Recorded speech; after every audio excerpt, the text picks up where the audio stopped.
31 март е тъжен ден за цяла България.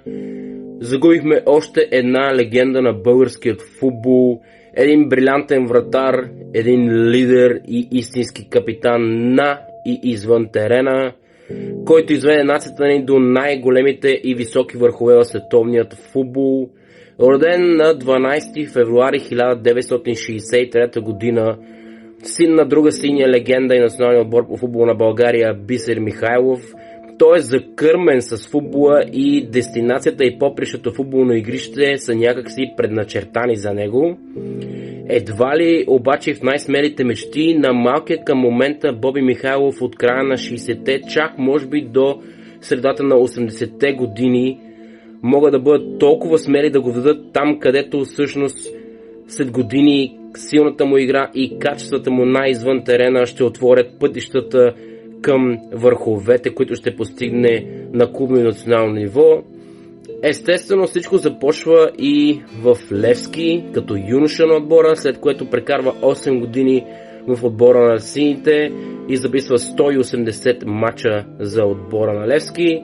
Следва трансфер в португалския Белененсеш, които по това време стават носители на Купата на Португалия, а го казвам, защото всъщност това е и последната купа, която отбора извоюва в Португалия, а тя и дойде към този момент след едно 30 годишно чакане, така че трансфер в такъв отбор идва доста очаквано.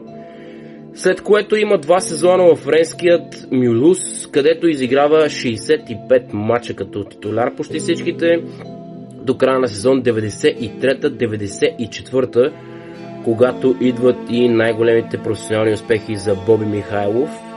С националния отбор на България успява да опази вратата почти двуцифрен брой пъти в така наречените 100% положения за гол в матча срещу Франция на Парк де Пренс, където домакините бяха водени от Мишел Платини и журналистите бяха начертали пътя вече към финалите на световното първенство по футбол няколко месеца по-късно в САЩ. Обаче всички помним още отличен пас на Любо Пенев в последните секунди на матча към Костадинов и он е брутален гол, който извива в сглобката и естествено паметния лав на мичмана "Господ е българин, Господ е българин". Как умълчахме десетки хиляди души на Парк де Пренс, това беше нещо нечувано, а клубната пък кариера му продължава за кратко в България с Ботев Пловдив, след което има 2 сезона в чемпионшип с Рединг, кратък после се престрои в Славия и само един матч за швейцарския Цюрих, където завършва кариерата си. Той е и президент на БПС почти 18 години. Има естествено много упреци, скандали, успехи, падения, но днес сме се събрали тук, за да запазим само добрите спомени и да загърбим различията на фенско ниво и управленско такова, връщайки се към онова лято на 94-та година в САЩ. Там той отново не бе просто само един вратар, той бе лидер. Той бе един капитан най-извън терена, който отбор имаше нужда от него. Една истинска стена. Такава като онази китайската, зад която стена стоеше мечтата на един цял народ.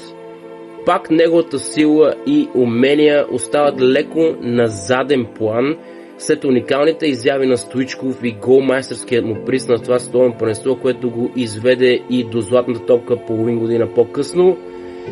Или пък зад силните игри на Емил Костадинов, благодарение на който се класирахме изцяло благодарение на гола му на Парк де Пренс, или онази брутална глава на Лечко срещу германците, но също толкова важни, че даже и малко по-важни бяха според мен изявите на Боби Михайлов. Изяви, без които нямаше да можем да премерим сили срещу световните шампиони към момента от Германия.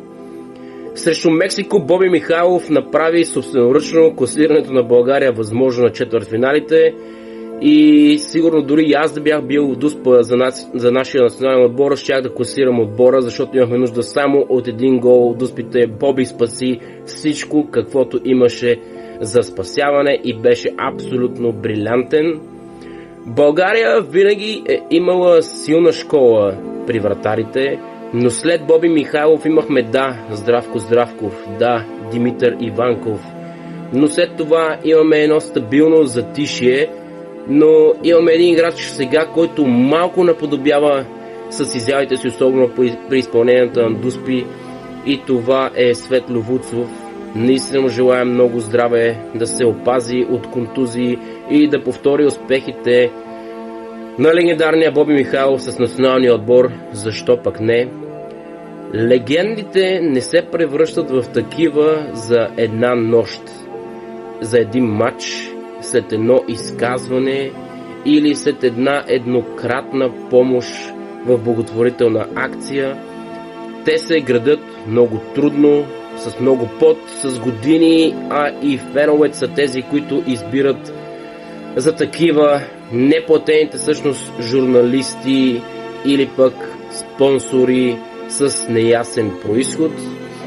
Днес скърбим за една легенда, която ние приехме за такава и казваме с Богом, и пращаме една последна целувка на Боби Михайлов, капитан, лидер и легенда. Най-големият момент в историята на българския футбол. Боби, целувката на цяла България за тебе. Честито, Боби! Благодаря, аз целувам цяла България. Това е най-радостният миг в моята спортна кариера.